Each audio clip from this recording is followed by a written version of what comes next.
BBA, BCA, BCom computer కోర్సులో 100% placement లభించే ఏకైక డిగ్రీ కాలేజ్ కూకట్పల్లిలోని ఐక్రియేట్ డిగ్రీ కాలేజ్. ఎందరో కాదు కుదరదు సాధ్యం కాదు అన్నారు. కానీ అసాధ్యాన్ని సుసాధ్యం చేశారు సీఎం రేవంత్ రెడ్డి. కాదు అన్నవారే జేజేలు కొట్టేలా చేశారు. ఇచ్చిన మాటను నిలబెట్టుకున్నారు.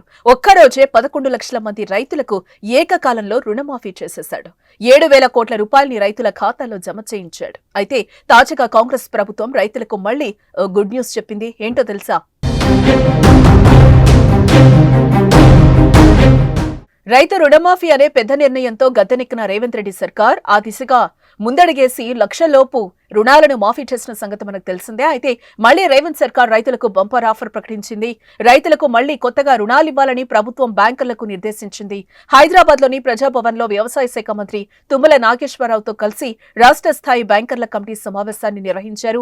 రైతుల రుణమాఫీ కింద మంజూరైన నిధులను జమ చేసిన తర్వాత రైతులకు కొత్త పంట రుణాలివ్వాలని డిప్యూటీ సీఎం మల్లు భట్టి విక్రమార్క ఆదేశించడం జరిగింది. రుణమాఫీ డబ్బులను ఇతర అప్పులకు జమ చేయొద్దని కూడా సూచించారు. వానాకాలం సీజన్ ప్రారంభం కావడంతో రుణాల మంజూరులో ఉదాసీనత తగదని బ్యాంకులను కోరారు. ఈ విషయంలో రైతులను ఇబ్బంది పెట్టొద్దని కోరారు. రుణమాఫీ అమలు, కొత్త రుణాల మంజూరుతో పాటు సాంకేతిక సమస్యల వల్ల రుణం మాఫీ కాకపోవడం వంటి సమస్యల విషయంలో లీడ్ బ్యాంక్ పెద్దన్న పాత్ర పోషించారని ఆదేశించారు.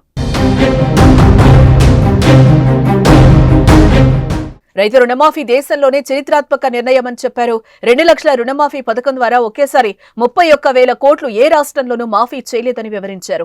ఆగస్టు నెల దాటక ముందే రుణమాఫీ కింద 31,000 కోట్ల నిధులను విడుదల చేస్తాం. 11 లక్షలకు పైగా రైతులకు 6,000 కోట్లు విడుదల చేశాం.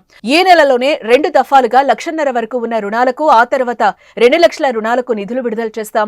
2 లక్షలకు పైబడి రుణం ఉన్న రైతులతో బ్యాంకర్లు మాట్లాడి మిగిలిన మొత్తాన్ని రికవరీ చేసుకోవాలి. ప్రభుత్వం మంజూరు చేసే 2 లక్షలు కలిపి మొత్తంగా ఏ రైతు రుణ బకాయి ఉండకుండా జాగ్రత్తలు తీసుకోవాలి అని బ్యాంకర్లకు సూచించారు.